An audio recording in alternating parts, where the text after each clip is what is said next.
Panggung politik jelang Pilpres kian panas. Lobi-lobi antar elit kian gencar. Manuver politik jadi kewajaran. Baik dilakukan terang-terangan atau sembunyi-sembunyi. Istana pun disebut turut andil. Bahkan ada yang sengaja tak dipanggil. Ada apa? Saya, Niluh Puspa, mencari jawabnya.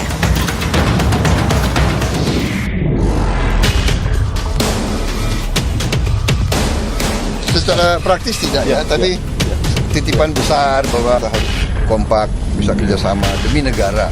Nasdem kok nggak ada, Pak? Penjelasannya belum kita terima. Ya memang tidak diundang. Nasdem itu ya kan sudah memiliki koalisi sendiri. Ya masa yang di sini tahu strateginya, kan mestinya tidak seperti itu.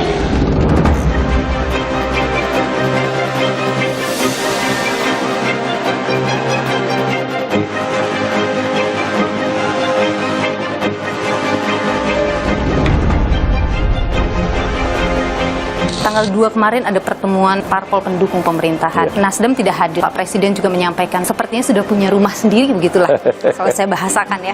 Anda sendiri bagaimana melihat hal itu, Pak? Saya bisa menerima pikirannya Presiden Jokowi kalau memang melihat saya sebagai pimpinan partai politik, koalisi pemerintahan yang belum exit ya, yang masih ada, belum pernah dibicarakan dan saling membicarakan untuk ada keinginan keluar dari koalisi pemerintahan itu. Keputusan Nasdem untuk membentuk koalisi sendiri, menghadirkan capresnya sendiri, itu kan dianggap sebagai langkah ingin keluar. Bagaimana Pak Surya? Nasdem menganggap apa masalahnya dengan pencalonan seseorang warga negara Indonesia yang seutuhnya mempunyai hak politik untuk dicalonkan dan mencalonkan dirinya. Apa yang salah? Ketika itu dianggap berseberangan misalnya?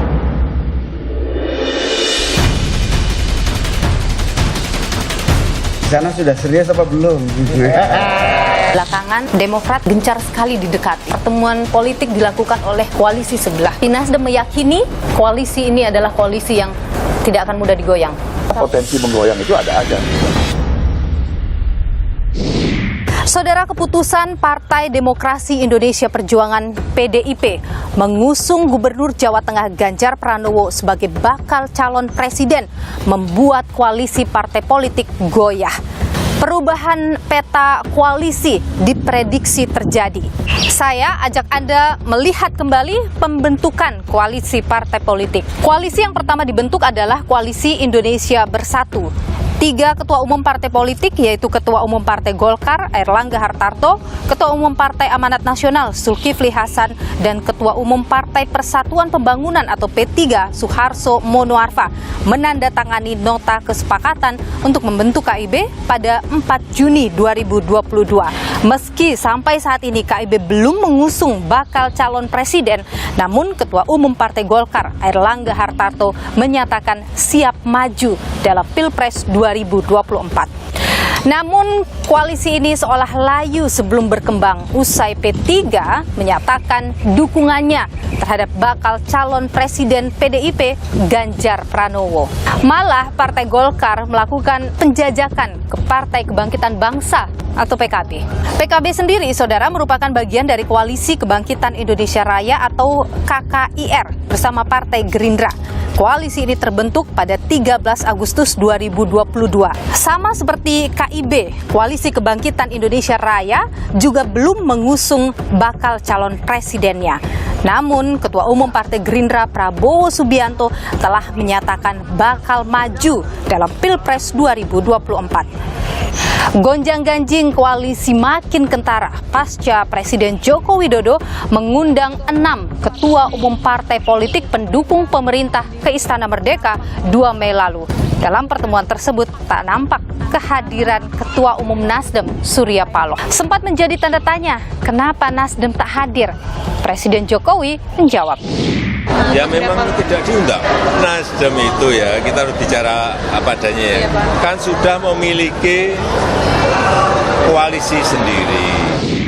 Setelah pertemuan di Istana tanpa Nasdem, keesokan harinya, Ketua Umum PKB Muhaimin Iskandar bertemu dengan Ketua Umum Partai Golkar Airlangga Hartarto. Dalam pertemuan ini, Golkar dan PKB sepakat menjadi motor pembentukan koalisi besar Pilpres 2024. Gerak cepat usai bertemu dengan Ketua Umum Partai Golkar, Ketua Umum PKB Muhaimin Iskandar malam harinya bertemu dengan Ketua Umum Partai Demokrat Agus Harimurti Yudhoyono. Pertemuan dua ketua umum beda koalisi ini sempat menyinggung soal peluang pindah koalisi. Mas Tatang, kita saling menggoda tadi. Saling menggoda dalam arti yang baik. Akhirnya saya ya belum melamar lah, karena ternyata imannya masih kuat. Nanti kita tunggu saja, moga-moga sepulang saya dari sini goyah.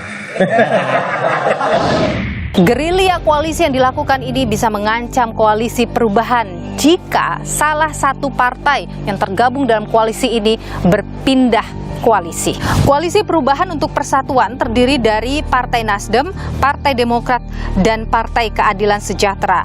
Koalisi ini resmi berdiri pada 24 Maret 2023 dengan mengusung mantan Gubernur DKI Jakarta Anies Baswedan sebagai bakal calon presidennya.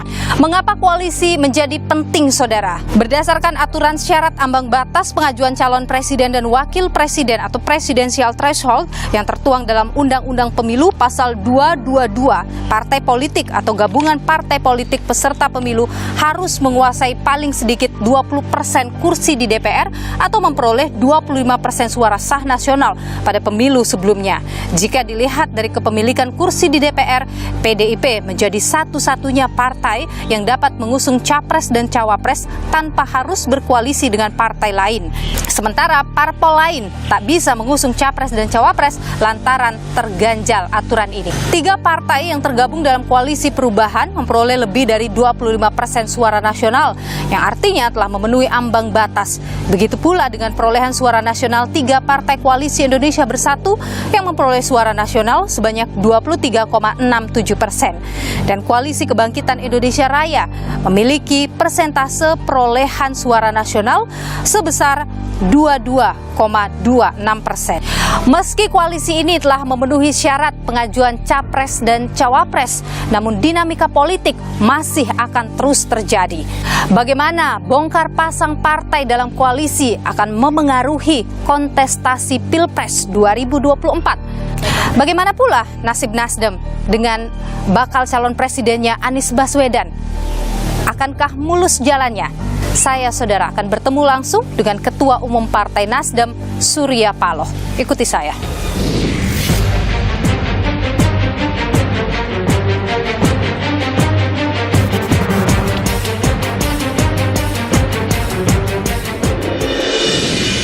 Saudara, Partai Nasdem jadi partai pertama yang mendeklarasikan calon presidennya, bakal calon presidennya. Dan ini menuai beragam reaksi karena keputusan ini diambil saat Nasdem masih duduk sebagai koalisi pemerintahan atau pendukung pemerintahan. Dan belakangan politik semakin berdinamika ketika ada kabar, ada yang berupaya untuk menggoyang koalisi perubahan. Benarkah demikian? Bagaimana juga Partai Nasdem menanggapi dinamika politik yang terjadi jelang Pilpres 2024? Saya sudah bersama dengan Ketua Umum Partai Nasdem, Surya Paloh. Pak Surya, terima kasih sudah bersama Niluh, Pak Surya. Terima kasih. Pak Surya, kabarnya barusan habis bertemu dengan Pak Luhut. Berkaitan dengan politik yang dibahas? Ya, pasti ada kaitannya. Kaitannya apa yang menjadi perbincangan yang boleh kita tahu? Ya, mungkin banyak hal yang kita bicarakan, tapi concernnya satu, sama. Apa itu? Menjaga stabilitas. Ya. Menjaga stabilitas. Ya. Ada yang tidak stabil belakangan, Pak? Enggak, justru kita sama-sama punya concern bahwasanya ini sudah merupakan satu anugerah yang kita miliki sebagai satu bangsa. Di bawah administratif pemerintahan yang ada ini, untuk mampu melanjutkan terus pembangunan atau roda administratif pembangunan yang dijalankan, karena sudah masih tersedianya stabilitas. Pak Surya, tanggal 2 kemarin ada pertemuan parpol pendukung pemerintahan. Nasdem tidak hadir di situ. Pak Presiden juga menyampaikan statement yang menyebut sepertinya sudah punya rumah sendiri, begitulah kalau saya bahasakan ya. Anda sendiri bagaimana melihat hal itu, Pak? Ya, saya bisa menerima pikirannya Presiden Jokowi kalau memang melihat saya dalam arti kata dalam kapasitas sebagai pimpinan partai politik koalisi pemerintahan yang belum exit ya, yang masih ada, ya kan, belum pernah dibicarakan dan saling membicarakan untuk ada keinginan ya keluar dari koalisi pemerintahan itu. Anda masih merasa bahwa Nasdem ini belum meninggalkan Jokowi, Pak Presiden sekarang? Kalau dari subjektivitas dan objektivitas kita ya pastilah kita menganggap masih sebagai koalisi pemerintahan ya. Tapi kalau presidennya menyatakan dia sudah punya koalisi sendiri, itu barangkali bisa dimaknai dengan maksud yang positif aja. Bagaimana kita berpikir positif dengan statement itu? Mungkin aja barangkali Presiden Jokowi tidak membicarakannya, bahwasanya dia mengharapkan kita untuk menjalankan peran ke-PR-an pemerintah yang ada di koalisi di luar pemerintahan. Itu kalau positive thinking. Iya. Kalau negative thinking kita berpikir ya ini kenapa ya ini orang ini sebagai presiden berpikirnya kok tidak dalam satu pemikiran yang menjaga keutuhan koalisi pemerintahan itu sendiri. Jadi tergantung kita sekarang. Mau berpikir yang positive thinking atau yang negative thinking. Kalau Pak Surya maunya melihat Saya positive thinking aja. positive thinking saja. Jadi Nasdem masih sangat loyal dengan pemerintahan. Kenapa Pak? Di tengah sekarang ini dinamika politik sudah luar biasa sekali. Semua sudah membentuk koalisi menuju Pilpres. Ya komitmen yang kita hargain dan kita mau konsisten di sana. Kenapa kita ngomong kita ingin mendukung pemerintahan Jokowi ini sampai tahun 2024? Kita sudah bicarakan itu. Itu hanya amat sangat terpaksa oleh satu situasi yang tidak mungkin dihindarin oleh Nasdem. Baru Nasdem menyatakan, ya. Dan dalam kompetisi ini kita akan berhadapan dengan lawan yang memiliki sumber daya yang luar biasa besar. Lawan yang memiliki kekuatan yang sangat besar. Lawan yang bisa mendominasi. Tapi kita yakin niat baik bersama orang baik, tujuan baik, insya Allah Allah bukakan pintu-pintu untuk keberhasilan. Tapi ketika keputusan Nasdem untuk membentuk koalisi sendiri, menghadirkan capresnya sendiri, itu kan dianggap sebagai langkah Nasdem ingin keluar begitu. Bagaimana Pak Surya? Mungkin ini persepsi dan pandangan, pemahaman yang barangkali belum menyatu. Nasdem menganggap apa masalahnya dengan pencalonan seseorang warga negara Indonesia yang seutuhnya mempunyai hak politik untuk dicalonkan dan mencalonkan dirinya untuk dicalonkan. Apa yang salah? Ketika itu dianggap berseberangan misalnya? Siapa yang bilang berseberangan? Kalau berseberangan, kenapa ada yang namanya Gerindra berada dalam posisi pemerintah? Katakanlah yang namanya Golkar ada dalam posisi pemerintahan. PAN dalam kondisi pemerintahan, kalau diambil daripada starting awal koalisi pemerintahan itu, yang ada hanya siapa di sana? PDIP, Nasdem, itu pengusung-pengusung, tambah barangkali PKB, muncul ada Hanura, misalnya. Toh bukan Gerindra. Pada pemilu yang lalu, siapa Gerindra? Dia kompetisi pemerintah. Siapa PAN? Dia di luar pemerintah. Siapa juga yang namanya katakanlah di luar pemerintah. Nah, atas keinginan Nasdem bersama dengan Presiden Jokowi, nah kawan-kawan ini kita ajak untuk bersama-sama. Nah, kita sekarang sudah bersama. Sebenarnya sayang sekali kalau ini harus dipertajam, perbedaan demi perbedaan. Karena goal besar kita, Indonesia maju. Itu progres cita-citanya. Pembangunan yang berjalan terus-menerus, ya kan? Dan harapan Presiden Jokowi agar proses mengimplementasikan revolusi mental yang diutarakan oleh Presiden Jokowi itu bisa kita jalankan. Apa arti revolusi mental yang dikatakan oleh Presiden Jokowi? Ya, kita membangun perubahan yang berarti dengan cara dan sistem berpikir kita. Cita-cita Nasdem menuju ke sana. Sekarang ada koalisi perubahan yang dibentuk bersama dengan 3 partai politik lain. Sangat kuatkah, solidkah koalisi perubahan ini, Pak? Tertinjau kita lihat, tergantung kita lihat dari perspektif apa, pandangan apa. Ada yang mengatakan koalisi ini relatif cukup memadai, ada yang mengatakan cukup kuat, ada yang menyatakan tidak ada arti apa-apa. Saya pikir tiga-tiganya benar. Tiga-tiganya benar. Tapi Nasdem meyakini koalisi ini adalah koalisi yang tidak akan mudah digoyang. Mudah-mudahan.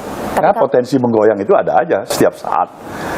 Saya selalu pernah menyatakan juga dengan wawancara saya dengan Kompas mungkin tahun yang lalu di tempat ini, perubahan itu sama dengan apa yang dikatakan oleh pepatah kuno dari Inggris sana, dari gelas ke bibir banyak hal yang akan terjadi. Perubahan ada keniscayaan. Setiap saat. Kenapa saya menanyakan itu? Karena belakangan Demokrat sepertinya gencar sekali didekati. Pertemuan politik dilakukan oleh kubu sebelah, koalisi sebelah. Anda masih yakin Demokrat tidak akan goyang? Saya menaruh selalu positive thinking dan keyakinan itu. Karena cuma itu modal saya sekarang ini. Tapi Anda sempat berbicara dengan Demokrat misalnya? Saya bicara dengan bahasa batin saya. Dari pembicaraan-pembicaraan yang awal, atas dasar kesepakatan yang kita letakkan bersama. Nah, kalau memang itu tidak kita yakini, dan ada kegoncangan perasaan dan hati kita, wah, kita akan kehilangan modal besar untuk melanjutkan etape perjuangan ke depan. Karena kalau sampai Demokrat misalnya goyang, tergoda dengan di sebelah, artinya kan bisa jadi sulit, harus mencari koalisi baru gitu untuk koalisi perubahan ini. Saya selalu percaya memang tidak mudah untuk meletakkan sebuah niat baik untuk membawa suatu rencana-rencana baik. Itu tidak mudah. Nah, disitulah tantangannya. Tapi itulah sebenarnya yang harus kita pilih sebagai pilihan utama. Tapi Pak Surya, kalau Anda membaca apa yang kemudian terjadi belakangan, dinamika yang muncul, misalnya salah satu partai koalisi Anda juga terus digoda, didekati, apa sih yang terjadi? Kenapa bisa seperti itu?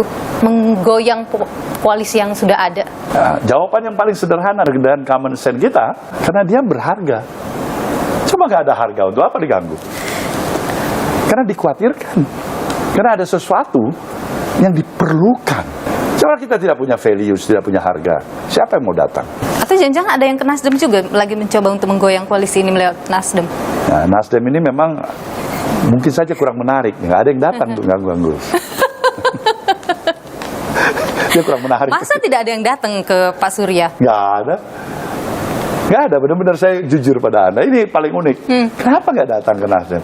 Saya pikir ini daya tawarnya Nasdem rendah sekali. Daya tawar Nasdem rendah atau tidak ada yang berani menggoda Pak Surya? Nah, saya pikir mungkin daya tawar yang belum kurang menarik. Ya. Di tengah situasi seperti ini, tentu Nasdem tidak berdiam diri dong. Pasti ada manuver yang kemudian dijalankan juga untuk menguatkan koalisi ini karena sudah punya calon presidennya. Apa yang dilakukan Pak sekarang Nasdem? Segala ikhtiar apa saja sepanjang itu memang tidak merusak seluruh tatanan dan sistem yang kita katakan tadi, menjaga stabilitas nasional kita. Narasi-narasi yang hanya membenturkan kita satu sama lain. Oke. Kalau bisa dihindarkan. Oke. Itu yang terjadi sekarang menurut Anda? Ada yang coba membenturkan satu sama lain? Sejauh ini bagus. Kecuali para pengamat aja, memang hak pengamat. Ya. Mau bilang A, B, C, D, E, dan sebagainya. Dan menurut saya itulah fungsi pengamat. Pak Surya, Anda yakin bahwa koalisi perubahan ini solid, sudah pasti mengusung Anies Baswedan sebagai calon presidennya. Kemudian yang menjadi tanda tanya selanjutnya adalah siapa sih calon wakil presidennya? Kemarin sudah disebutkan oleh Nasdem juga. Ada 5 nama yang sudah dikantongi begitu. Dan ada kejutan. Apa sih? Siapa Pak? Sepanjang yang saya tahu bahwasanya dari sejak awal mendeklarasikan Bung Anies Baswedan telah menyatakan hak privilege untuk memilih calon wakil presiden itu ada di tangan Bung Anies. Tapi Bapak sebagai ketua umum pasti juga tahu nama-nama itu. Sejujurnya kalau Anda mau tanya pada saya nggak tahu. Tidak tahu namanya itu siapa? Nggak ada. Ya, kita yakin calon presiden kita tentu lebih memahami itu. Tapi kalau Anda berpikir atau menginginkan begitu dari dalam koalisi yang lahir sebagai wakil presidennya atau dari luar? Uniknya pemahaman dan pemikiran Nasdem, dia tidak lagi terkotakkan, terpisahkan oleh apakah calon ini calon dari internal atau eksternal partai. Kita mau pilih putra-putri terbaik anak bangsa ini. Anda tidak punya keinginan siapa begitu, yang saya inginnya? Ya tentu kita akan mengambil berbagai referensi. Tidak terlepas daripada aspek pendekatan lembaga-lembaga survei yang ada. Ini sudah tersedia metodologi aspek pendekatan. Yang menurut saya nilai saintifiknya bisa dipertanggungjawabkan. Jadi bakal calon wakil presidennya ada di nama-nama yang muncul dalam survei? Saya pikir nggak terlalu jauh juga ya pikirnya. Karena disebutkan sesuatu yang wah, seseorang yang wah yang akan memberikan kejutan gitu. Ya kita anggap saja itu adalah dalam rangka untuk menambah motivasi. Ya. Apakah koalisi perubahan juga mau menambah koalisinya, mau menambah partai lain untuk masuk di koalisi perubahan? Kalau saya ditanya pendapat saya, kita tidak perlu memaksakan itu. Kalau ada yang bertambah tentu kita syukurin. Oke. Kalau nggak ada yang kenapa rupanya? Nggak ada masalah kan? Batas parliamentary threshold, presidensial threshold telah kita cukupin. Kita jalan aja. Oke. Menambah koalisi oke saja. Bagus. Baik. Berpindah koalisi tidak mungkin. Berpindah koalisi, kalau ada yang berpindah, itu memang sudah sesuatu sebagaimana yang kita harus hadapin. Tapi Nasdem tidak mungkin pindah koalisi. Rasanya bagaimana menurut Nilu? Kalau Nilu rasa barangkali Nasdem ini model-model ketua umumnya begini gampang pindah koalisi, ya barangkali saya akan katakan ya mungkin saja. Apa yang ingin Anda sampaikan ke publik? Banyak yang mengkhawatirkan jangan sampai kontestasi politik di Pilpres 2024 kembali lagi memecah belah masyarakat. Salah satu misi besar Nasdem justru menjaga itu jangan terjadi. Sia-sia apa yang dilakukan oleh Nasdem ini. Di tengah-tengah kesimpang siuran, ketidaksamaan, melihat sudut pandang yang ada terhadap pikiran-pikiran Nasdem. Tapi satu niat baik Nasdem, satu tekad Nasdem. Ini bangsa kita sendiri. Yang keutuhannya harus kita jaga bersama. Kepentingan nasional ini harus di atas kepentingan partai. Di tengah-tengah kita saling tidak mempercayai satu sama lain. Bahkan niat baik pun sudah tidak kita yakini. Saya hanya ingin mengharapkan dan mengajak kita semuanya, jangan pernah menyerah. Pak Surya Paloh, Ketua Umum Partai Nasdem, terima kasih sudah berbagi pandangan di Nilu, sudah berbagi informasi juga. Sehat selalu Pak Surya.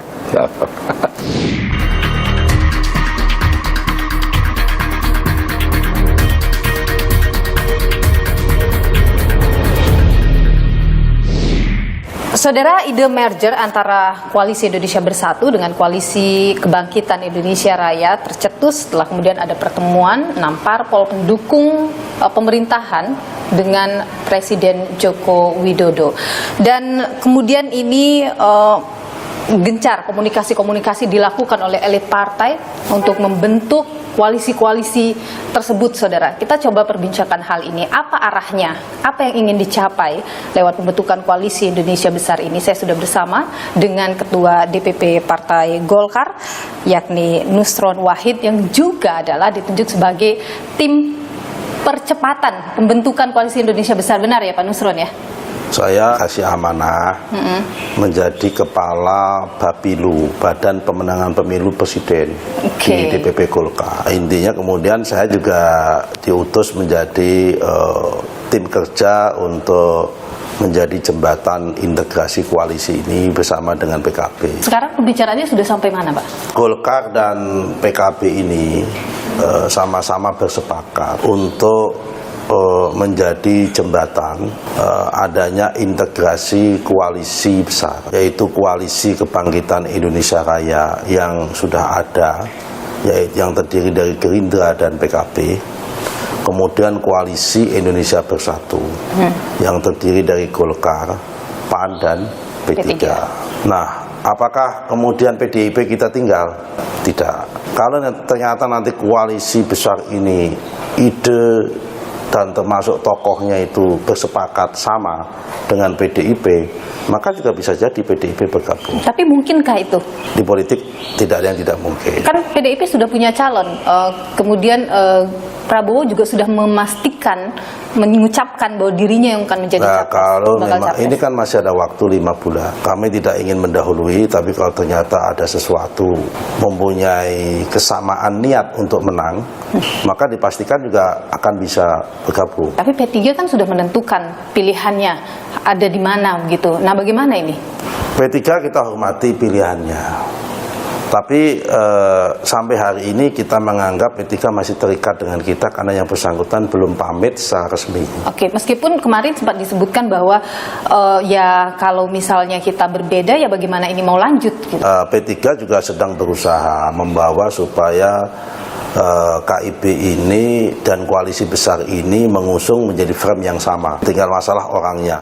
Jadi mau bikin 3 poros? Kita sih maunya 2 poros. Kalau seandainya PDIP mau bersama-sama dengan kita, itu dengan catatan-catatan dan framing yang sudah kita bangun bisa menjadi cukup 2 poros. Catatan yang sudah dibangun apa sih, Pak? Calon presidennya dari koalisi ini gitu, misalnya itu salah satunya. Gitu. Itukah alasan kemudian ketua Anda bertemu dengan Pak SBY misalnya? Ini kan memang kalau soal ketemu kan ini momen bulan Syawal. Politik kan memang komunikasi. Tapi komunikasi dengan Demokrat itu apakah dalam konteks mengajak juga Demokrat mungkin bisa bergabung dengan koalisi Indonesia Besar itu? Iya, namanya juga politik kan mencari kemungkinan. Oke. Pasti kita saling mengajak. Sebaliknya juga Demokrat juga mengajak kita gabung ke sana juga. Anda tadi menyebut soal ya capresnya sedang dirumuskan juga di sini, nanti siapa capres akan dimunculkan, tapi tentu namanya sudah ada, tentu tidak mungkin Golkar tidak punya analisa yang kuat soal siapa yang paling mungkin untuk memenangkan kontestasi nanti. Soal capresnya siapa, capresnya biasa-biasa itu nanti biar diputuskan, dirundingkan, karena itu masing-masing prerogatifnya ketua umum partai masing-masing. Saya yakin, ya kan, seyakin-yakinnya dalam waktu 5 bulan ke depan ini, kalau masing-masing elit politik anggota koalisi ini, koalisi besar ini, masing-masing mempunyai kesamaan niat untuk menang, tidak susah menentukan siapa capres dan cawapresnya.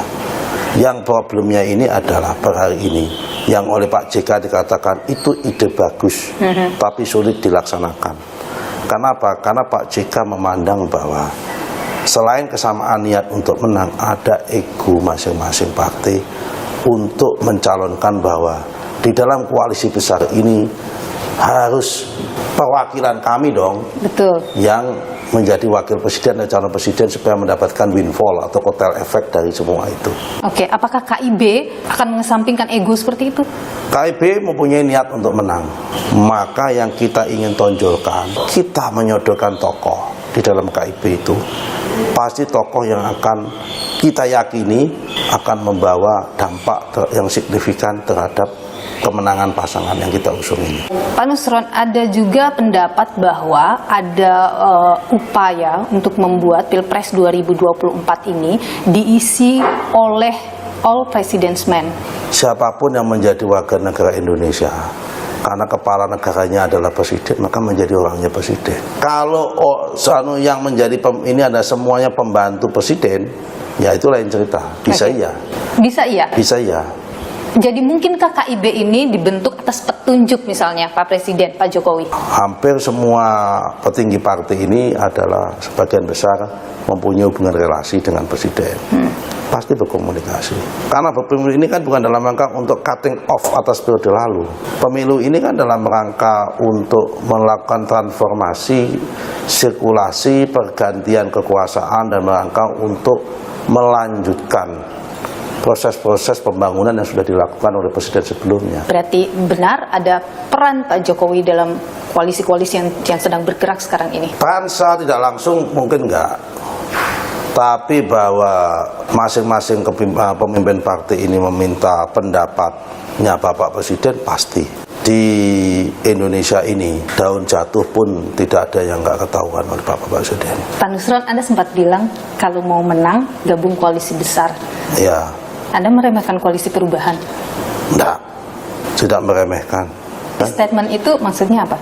Ya karena kami yakin yang menang kita. Per hari ini pemilih menghendaki pemimpin yang tidak konfrontatif antara satu dengan yang lain. Pemimpin yang adem. Dan saya yakin yang posisi yang adem itu yang ada di dalam mainstream arus besar itu.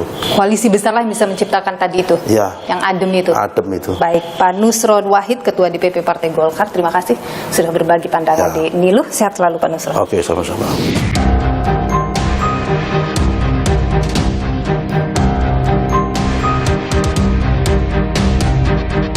Kan tidak diundang. Nasdem itu ya kan sudah memiliki koalisi sendiri. Di sana sudah serius apa belum?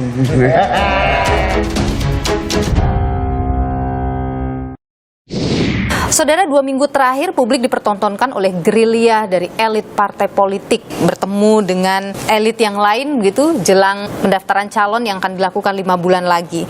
Apa yang sebenarnya terjadi, saudara? Mengapa gerilya politik ini semakin intens dilakukan? Peta politik mungkinkah juga atau bisa dipastikan akan berubah? Kita coba perbincangkan hal ini bersama dengan analis politik dari Indikator Indonesia, Burhanuddin Muhtadi. Pak Burhan, terima kasih sudah bersama Niluh. Terima kasih. Jadi Pak Burhan, kalau kita lihat pergerakan yang dilakukan oleh partai politik ini begitu gencar, apakah ini efek karena munculnya PDIP mencalonkan Ganjar Pranowo? Ya, karena bagaimanapun PD Perjuangan adalah partai pemenang pemilu 2019 yang memiliki boarding pass untuk mencapreskan tanpa harus berkoalisi dengan partai lain. Jadi banyak partai yang menunggu pergerakan dari PD Perjuangan sebelum mengambil keputusan. Dan akhirnya PD Perjuangan mempercepat proses nominasi Ganjar dan itu mendapatkan respon balik dari partai-partai lain. Nah, ini yang kemudian kita saksikan dalam beberapa minggu terakhir bersamaan dengan momentum Lebaran, acara silaturahmi dibungkus dengan manuver politik. Peta koalisi sudah pasti berubah. Hari ini, koalisi Kebangkitan Indonesia Raya dan koalisi Indonesia Bersatu sepertinya terpaksa harus diabaikan karena satu anggota KIB, yaitu P3, sudah pindah ke PD Perjuangan, mengusung Ganjar Pranowo. Jadi kemungkinan Pak Prabowo tetap maju sebagai capres, kemudian Ganjar yang sudah dicapreskan oleh PD Perjuangan tetap maju juga, dan menyisakan satu capres yang diusung oleh Koalisi Perubahan. Jadi per hari ini masih ada kemungkinan 3 paslon. Kan asumsinya kan Ganjar dan Prabowo mau diduetkan. Nah, rencana untuk menduetkan sepertinya harus disimpan rapat-rapat karena elektabilitas Prabowo Subianto mengalami kenaikan. Maka tidak ada yang bersedia untuk mengalah jadi cawapres. Partai saya mencalonkan saya sebagai capres. Dan partai saya agak kuat juga sekarang. Ya. Tetapi kalau jelang Oktober 2023 pas pendaftaran, Anies kembali meningkat elektabilitasnya, dugaan saya ada ide untuk kembali menjodohkan Prabowo dan Ganjar. Oke, lalu koalisinya Pak Burhan, Anda melihat misalnya sekarang P3 sudah bergabung dengan PDIP gitu.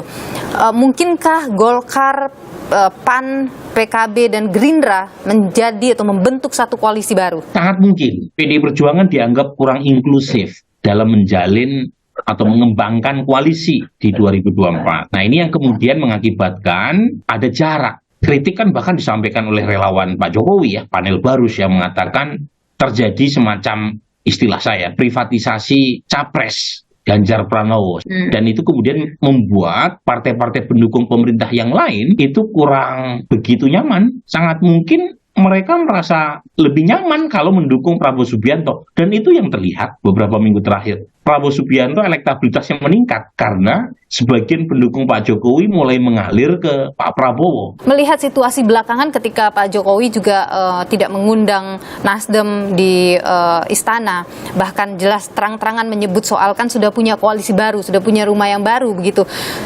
Anda membaca bagaimana kemudian nasibnya koalisi perubahan ini, nasib Nasdem mengusung bakal calon presidennya? Nasdem juga sangat tergantung oleh PKS dan Demokrat. Jadi nasib Anies apakah jadi atau tidak sebagai kontestan 2024 itu tidak hanya ditentukan oleh Nasdem. Dan sejauh ini Nasdem masih solid mengusung Anies dengan berbagai macam jalan terjal yang harus ditempuh. Anda bisa memprediksi tidak kira-kira siapa ini yang wah ini? Saya tidak tahu ya, ada beberapa nama yang saya dengar sedang di list. PKS sendiri menyebut beberapa nama, misalnya menjodohkan Anies dengan Sandi atau nama-nama lain. Nasdem merasa yakin kekurangan Anies di Jawa Timur dan Jawa Tengah itu akan tertutupi jika Anies menggandeng tokoh yang bisa menyumbang suara di Jawa Timur dan Jawa Tengah, terutama dari tokoh NU. Misalnya ya, tokoh seperti Mahfud MD, kemudian tokoh seperti Yeni Wahid atau Saifullah Yusuf. Tapi poinnya adalah tokoh-tokoh yang punya latar belakang NU. Tetapi pertanyaannya, apakah tokoh itu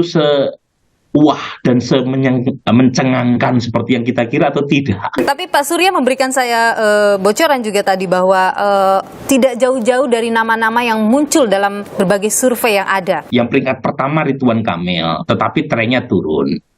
Sementara peringkat kedua, ketiga, dan keempat itu diduduki oleh 3 nama dengan selisih dalam margin of error. Sandiaga Uno, Erick Thohir, dan AHY. Kemudian yang kelima, Hovifah. yang keenam Mahfud MD. Nah, pertanyaannya dari 6 nama teratas tadi, siapa yang resonansinya itu bisa diterima oleh 3 partai? Apa yang harus dilakukan Nasdem untuk kemudian meloloskan Anies Baswedan sebagai calon presiden nanti? Partai Nasdem harus lebih fleksibel dalam menentukan cawapres buat Anies Baswedan yang bisa diterima oleh ketiga partai pendukung koalisi perubahan. Karena bagaimanapun Demokrat sendiri dengan pertemuan yang makin intensif dengan Golkar dan PKB itu sepertinya mengirim pesan kepada Nasdem dan PKS bahwa mereka bisa pindah ke lain hati.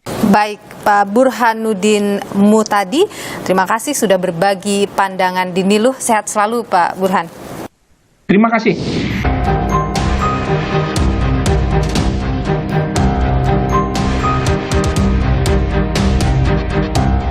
Tidak diundang. Nasdem itu ya kan sudah memiliki koalisi sendiri. Di sana sudah serius apa belum?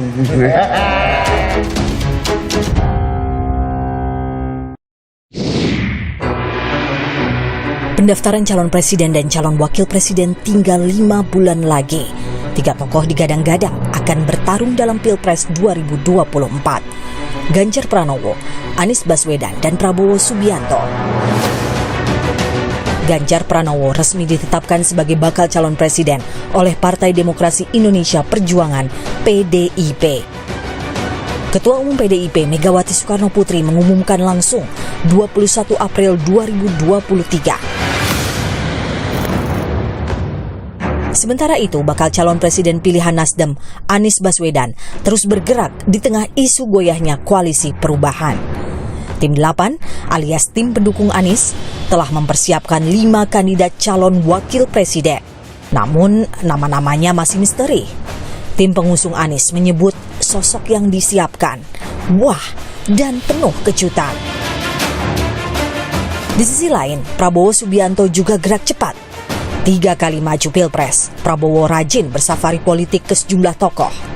Jika Prabowo nyapres lagi di 2024, pertama dalam sejarah Indonesia, seorang maju dalam kontestasi pemilu 4 kali berturut-turut. Sementara itu, semakin dekat waktu pendaftaran Capres-Cawapres, makin gencar gerilya elit politik. Partai pendukung pemerintah pun mewacanakan peleburan 2 koalisi yang telah ada. Koalisi Indonesia Bersatu yang diisi Golkar, PAN, dan P3 bergabung dengan Koalisi Kebangkitan Indonesia Raya yang terdiri dari Gerindra dan PKB. Wacana ini diamini Presiden Jokowi dalam silaturahmi Ramadan yang dihadiri partai-partai koalisi pemerintah minus Partai Nasdem. Jokowi berikan kode keras. Cocok, saya hanya bilang cocok gitu. Terserah kepada ketua-ketua partai atau gabungan partai. Untuk kebaikan negara, untuk kebaikan bangsa, untuk kebaikan rakyat, hal yang berkaitan bisa dimusyawarahkan itu akan lebih baik. Baru-baru ini, pertemuan Presiden Jokowi dengan 6 parpol pendukung pemerintah kembali minus Partai Nasdem memperkuat wacana pembentukan koalisi besar. Bahkan disebut koalisi besar dibentuk sebagai usaha menghadirkan para calon yang berasal dari lingkaran terdekat Presiden alias All Jokowismen pada Pilpres 2024 agar keberlanjutan program-program Jokowi tetap terjaga. Benarkah? Yang jelas, kode dan manuver Presiden Jokowi jelang Pilpres 2024 timbulkan polemik. Mantan Wakil Presiden Yusuf Kala bahkan minta Jokowi tak terlibat urusan politik jelang 2024. Saya Presiden itu seharusnya seperti Mega dulu, SBY, begitu akan berakhir maka tidak terlalu jauh melibatkan diri dalam suka atau tidak suka dalam pendidikan supaya lebih teratur. Pernyataan JK ini ditanggapi Ketua DPP P3 Ahmad Baidowi. Baidowi mengingatkan dukungan JK pada pencalonan Anies Baswedan sebagai Cagup DKI 2017 dan keterlibatan JK sebagai tim pemenangan Jokowi Ma'ruf. Makin dekat pesta demokrasi, atraksi politik akan semakin menjadi. Para elit partai bermanuver, mesin partai makin dipanaskan. Tujuannya mengokohkan kekuatan demi memenangkan suara rakyat. Namun, jangan sampai ego politik hanya menghasilkan calon pemimpin pilihan partai, bukan pilihan rakyat.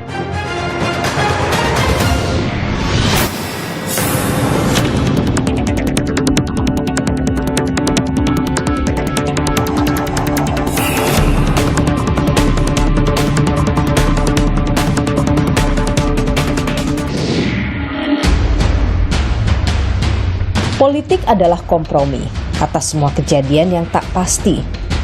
Ya, jika menyangkut kekuasaan, tak jelas juga siapa kawan, siapa lawan. Yang pasti, para elit hendaknya mawas diri. Di tangan merekalah rakyat diberi jalan menemukan pemimpin negeri yang mumpuni, agar mimpi jadi bangsa yang disegani dapat diwujudkan.